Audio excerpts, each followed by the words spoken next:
Hello guys welcome to my bright Nepal YouTube channel. साथीहरू, आज म तपाईँहरूलाई विशेष भिडियो लिएर उपस्थित भएको छु। आजको यो दुनियाँमा फेसबुक नचलाउने सायदै कम होलान्। कतिपयलाई फेसबुक चलाए पनि फेसबुकसँग सम्बन्धित धेरैभन्दा धेरै सेटिङ्सहरूको बारेमा थाहा नहुन सक्छ। जुन सेटिङ्स हाम्रो लागि कति त उपयोगी पनि हुन्छन् र कति सेटिङ्सहरू हाम्रो लागि हानिकारक पनि हुन्छन्, जुन आज म तपाईँहरूलाई यिनै विषयसँग सम्बन्धित रहेर फेसबुकको सेटिङ्सहरूको बारेमा बताउँदैछु। सायदै तपाईँले फेसबुक ओपन गर्दा धेरैभन्दा धेरै सेटिङ्सहरू देख्नुहुन्छ। जुन सेटिङ्सहरू तपाईँलाई यस्तो पनि लाग्न सक्छ, मैले यो सेटिङ्सहरू ओपन गर्दाखेरि कुनै पनि कारणले मेरो फेसबुक ह्याक हुने हो कि, अर्थात् मैले फेसबुकमा चाहिँ कुनै पनि प्रकारको समस्याहरू आउने पो हो कि भन्ने खालको अनभिज्ञता तपाईँहरूको मनमा पक्कै पनि हुनसक्छ।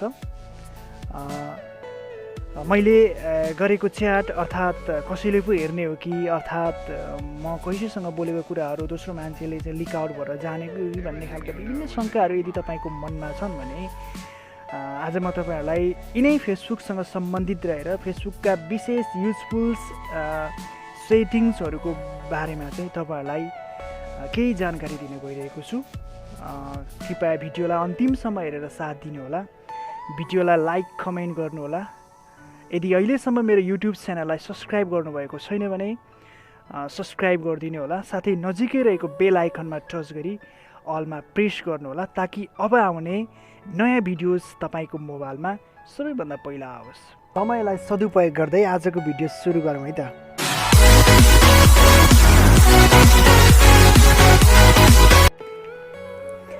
साथीहरू, फेसबुकको फिचर अनि त्योसँग सम्बन्धित सम्पूर्ण सेटिङको बारेमा थाहा पाउनको लागि सर्वप्रथम तपाईँको फोनमा रहेको फेसबुक एप्सलाई ओपन गर्नुहोस्। मैले मेरो मोबाइलमा रहेको फेसबुक एप्सलाई यसरी ओपन गरेँ। फेसबुक एप्स ओपन गरिसके पश्चात तपाईँले साइडमा 3 डट्सवाला एउटा चिन्ह देख्न सक्नुहुन्छ, त्यहाँ क्लिक गर्नुहोला। क्लिक गरिसके पश्चात तपाईँको फोनमा एउटा यस्तो प्रकारको इन्टरफेस पाउनुहुन्छ, जहाँ लेखिएको छ help and support, setting and privacy and logout. तपाईँले नर्मल्ली सेटिङ एन्ड प्राइभेसीमा चाहिँ टच गर्नुहोला। टच गरिसके पश्चात तपाईँको फोनमा धेरैभन्दा धेरै मेनुजहरू देख्नुहुन्छ। तपाईँलाई म एउटा कुरा भन्दैछु, जुन सेटिङको बारेमा आज तपाईँलाई भन्दैछु, जुन सेटिङले चाहिँ तपाईँलाई धेरैभन्दा धेरै हेल्प हुन्छ। जस्तो कि तपाईँले फेसबुक ओपन गर्ने बित्तिकै तपाईँको फेसबुकमा रहेको जति पनि भिडियोजहरू छन् ती भिडियोजहरू अटोमेटिकल्ली प्ले हुन्छन्, जसको कारणबाट तपाईँ एकदमै हैरान हुनुहुन्छ। अर्थात् तिनै कुराले तपाईँलाई धेरै सताइरहेको छ भने आज तपाईँलाई यो भिडियो एकदम विशेष हुन्छ, जसको लागि तपाईँले यहाँ तल देख्न सक्नुहुन्छ, ल्याङ्ग्वेजेस भन्दा तल छ डाटा सेभर भन्ने अप्सनमा क्लिक गर्नुहोला। यो डाटा सेभर भन्ने अप्सनमा क्लिक गरिसके पश्चात तपाईँको फोनमा एउटा यस्तो प्रकारको इन्टरफेस पाउनुहुन्छ, जहाँ अलरेडी मेरो इनेबल रहेछ। म यसलाई एकचोटि डिसेबल गरेर देखाउँछु। खास गरी यो डाटा सेभरले के गर्छ भन्दा तपाईँको फोनमा रहेको अर्थात् तपाईँको फोनमा रहेको फेसबुकसँग सम्बन्धित जति पनि भिडियोजहरू छन्, फेसबुक खोल्ने बित्तिकै ती भिडियोजहरू आफै अटोमेटिकल्ली प्ले हुन्छन्, जसको कारणले यदि तपाईँ वाइफाईबाट नचलाइकन तपाईँ डाटा प्रयोग गरेर फेसबुक चलाउँदै हुनुहुन्छ भने तपाईँको डाटा भोल्युम पनि छिट्टै सकिने अवस्था हुन्छ र त्यति नै मात्रामा तपाईँको इन्टरनेट स्पिड पनि एकदम स्लो हुन्छ। यदि तपाईँ आफ्नो मोबाइलको डाटालाई बचाउन चाहनुहुन्छ अर्थात् इन्टरनेट स्पिडलाई पनि बनाउन चाहनुहुन्छ भने यो डाटा सेभर अप्सनलाई चाहिँ यसरी इनेबल गर्नुहोला। यो इनेबल गरिसके पश्चात तपाईँको फेसबुकमा चाहिँ अटोमेटिकल्ली भिडियोज प्ले हुने समस्याबाट तपाईँ मुक्त हुनुहुन्छ। त्यस्तै साथीहरू, म फेसबुकको तपाईँलाई अर्को सेटिङ्सको बारेमा कुरा गर्दैछु, जसको लागि तपाईँले ब्याक सार्नुहोला। यसरी ब्याक सारिसके पश्चात तपाईँले यहाँ देख्न सक्नुहुन्छ सेटिङ। यो सेटिङमा क्लिक गर्नुहोला। यो सेटिङमा क्लिक गरिसके पश्चात तपाईँले यहाँ पर्सनल इन्फर्मेसन, यहाँ चाहिँ तपाईँले आफ्नो फेसबुकको जति पनि कुराहरू अपलोड गर्नुभएको छ, नेम, फोन नम्बर, इमेलहरू, यी जति पनि कुराहरू देख्न सक्नुहुन्छ। ट्रान्सलेसन्स फर पोस्ट छ, फेसबुक पे, होइन, सेक्युरिटी एन्ड लगइन। आज म तपाईँहरूलाई एउटा के कुरा भन्दैछु भने तपाईँको फेसबुक तपाईँले मात्र कहिलेकाहीँ चलाउनुहुन्न, अर्थात् कुनै बेला मिसयुज भएर तपाईँको फेसबुकको पासवर्ड अरू कसैले युज गरिरहेको हुन्छ। अर्थात् तपाईँलाई डाउट छ कि मेरो फेसबुक चाहिँ अरू कसैले प्रयोग गरिरहेको पो छ कि, मेरो फेसबुक अन्य कुनै डिभाइसहरूमा लगइन पो छ कि भन्ने खालको यदि तपाईँको मनमा शङ्का छ भने जुन प्रकारको तपाईँको मनमा शङ्का छ त्यो शङ्कालाई हटाउने प्रयास गर्दैछु, जसको लागि तपाईँले यो सेक्युरिटी एन्ड लगइन भन्ने अप्सनमा क्लिक गर्नुहोस्। मैले यसरी क्लिक गरिसकेँ। इन्टरनेट एकदम स्लो छ। यहाँ देख्न सक्नुहुन्छ वेयर यु आर लगइन, यहाँ छ वेयर यु आर लगइन, तपाईँ कहाँ लगइन हुनुहुन्छ भन्ने कुरा यहाँ देखाइरहेको छ। मानौँ तपाईँलाई शङ्का छ कि तपाईँको फेसबुक अरू कसैले प्रयोग गरिरहेको छ भन्ने कुरा थाहा पाउनको लागि, अर्थात् तपाईँको फेसबुक अन्य डिभाइसमा पनि लगइन छ भन्ने कुरा जान्नको लागि चाहिँ यो सिएल भन्ने अप्सनमा क्लिक गर्नुहोस्। यसरी वेयर यु आर लगइन छ, यहाँ गाइज देख्न सक्नुहुन्छ। सिएल भन्नेमा क्लिक गर्नु होला। क्लिक गरिसकेपछि यहाँ धेरैभन्दा धेरै, जस्तो यहाँ अहिले चाहिँ डिभाइस टाइप्स अननोन छ होइन, एक्टिभ नाउन छ, मैले नै अहिले प्रयोग गरिरहेको छु लगायतका यहाँ हेर्न सक्नुहुन्छ। यो सबै ब्राउजरहरूबाट चाहिँ फेसबुक खोलेको हो, यी सबै ब्राउजरहरूबाट फेसबुक खोलेको हो।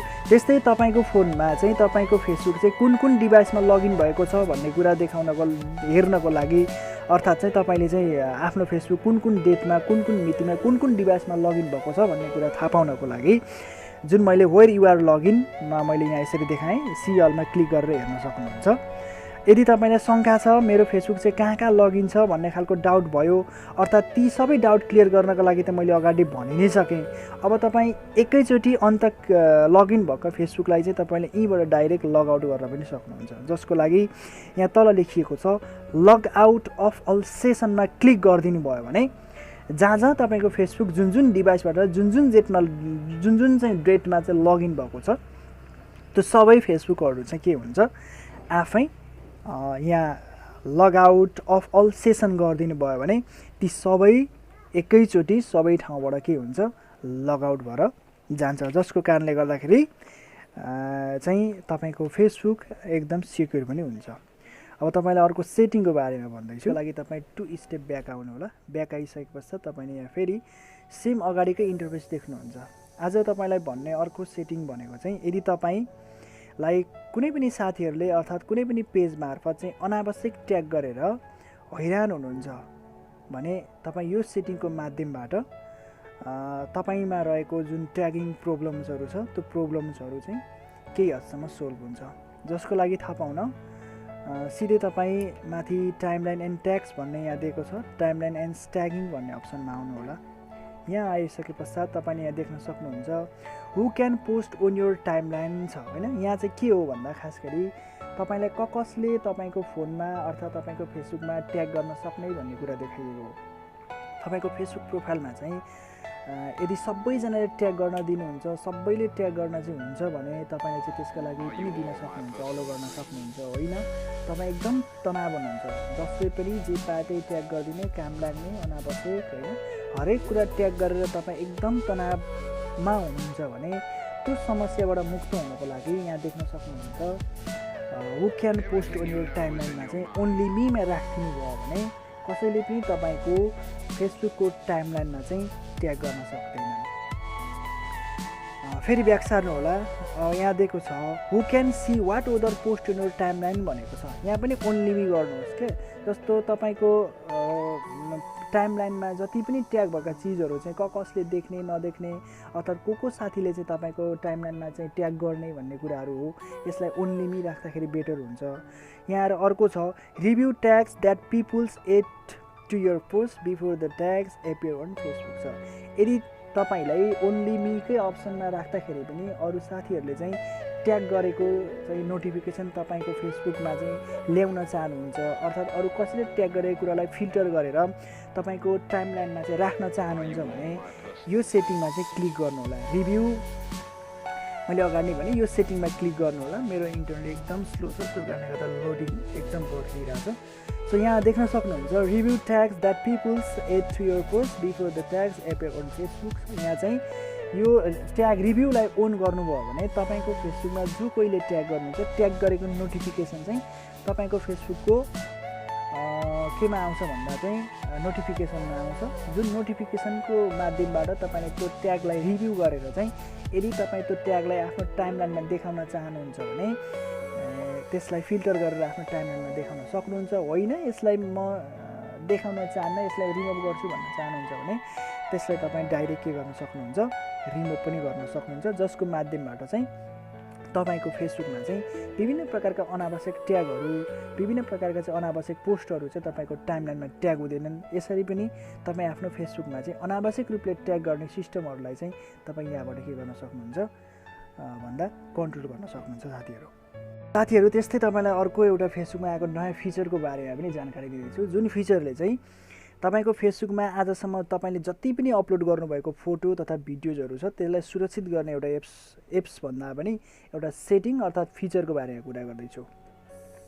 तपाईँले फेसबुकमा अहिलेसम्म जति पनि अपलोड गर्नुभएको फोटो तथा भिडियोजहरू छ, जुन फोटो तथा भिडियोजहरू यदि कारणवश कुनै पनि कारणले तपाईँको फेसबुक चाहिँ ह्याक भयो अर्थात् फेसबुकको अकाउन्ट चाहिँ तपाईँले पूर्ण रूपमा बिर्सिनुभयो अथवा फेसबुक क्र्यास भयो भने तपाईँले अपलोड गर्नुभएको जति पनि फेसबुकमा भिडियोज तथा फोटोजहरू छ त्यो फोटोहरू चाहिँ के हुन्छ, आफै रिमुभ भएर जाने सम्भावना हुन्छ।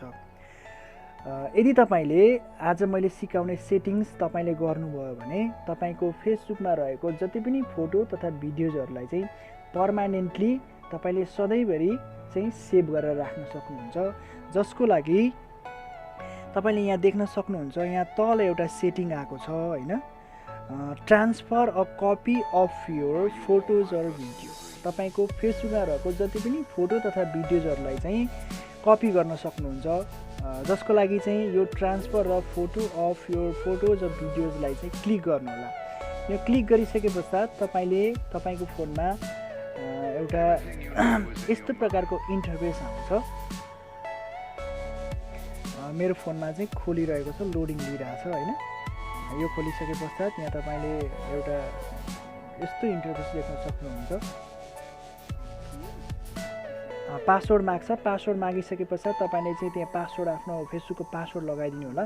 पासवर्ड लगाइदिइसके पश्चात चाहिँ यहाँ एउटा यस्तो प्रकारको चाहिँ इन्टरफेसमा तपाईँलाई लिएर जान्छ।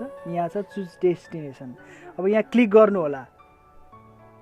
यहाँ क्लिक गरिसके पश्चात होइन यहाँ देख्न सक्नुहुन्छ गुगल फोटो भन्नेमा सिलेक्ट गर्नु होला। गुगल फोटोको विषयमा, गुगल फोटोको बारेमा तपाईँलाई मैले अलरेडी नै अगाडि एउटा भिडियो बनाएको छु, जुन हेर्नु भएको छैन भने तपाईँले फेरि त्यो भिडियोलाई चाहिँ एकचोटि फेरि हेर्न सक्नुहुन्छ होइन, जसको माध्यमबाट चाहिँ गुगल फोटो के हो, गुगल फोटोको बारेमा चाहिँ तपाईँले अझ बढी जान्ने मौका पाउनुहुन्छ।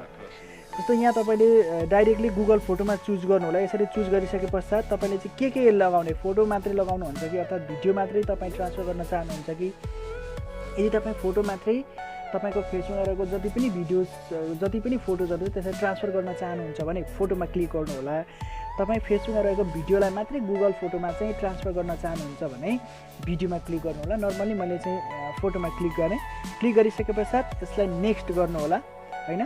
त्यसको लागि चाहिँ गुगल फोटोको बारे मैले भनेको छु, त्यसको लागि तपाईँले एउटा अनिवार्य रूपमा एउटा जिमेल आइडी चाहिन्छ होइन। जिमेल आइडी भइसके पश्चात तपाईँले फेसबुकमा जति पनि भएको फोटो तथा भिडियोजलाई चाहिँ गुगल फोटोमा चाहिँ ट्रान्सफर गर्न सक्नुहुन्छ। यहाँ मेरो ओपन हुँदैछ, देखाउँछु होला साथीहरू, ओपन हुँदैछ। नेट एकदम स्लो भएको कारणले गर्दाखेरि चाहिँ नेटले काम गरिरहेको छैन। यसरी एउटा खाता छान्नुहोस् भनेर आउँछ यहाँ। जस्तो मेरोमा चाहिँ इमेल एड्रेस देखाइसक्यो। यहाँ अगाडि दिएको तपाईँले अब जुनसुकै अब जुनबाट गुगल आइडी के बनाउनु भएको छ त्यो हेर्न सक्नुहुन्छ।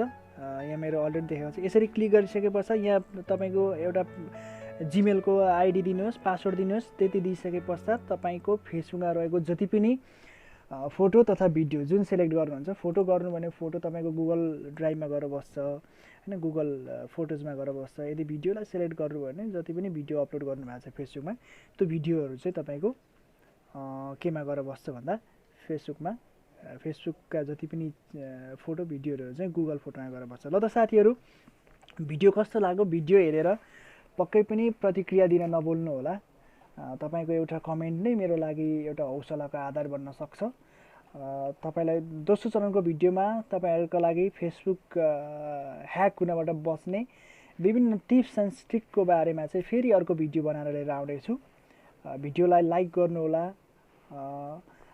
भिडियोलाई कमेन्ट गर्नुहोला। यदि मेरो च्यानललाई सब्सक्राइब गर्न भुल्नुभएको छैन भने एउटा सब्सक्राइब समेत गर्न नभुलिदिनु होला। Stay safe, stay healthy, take care, bye by.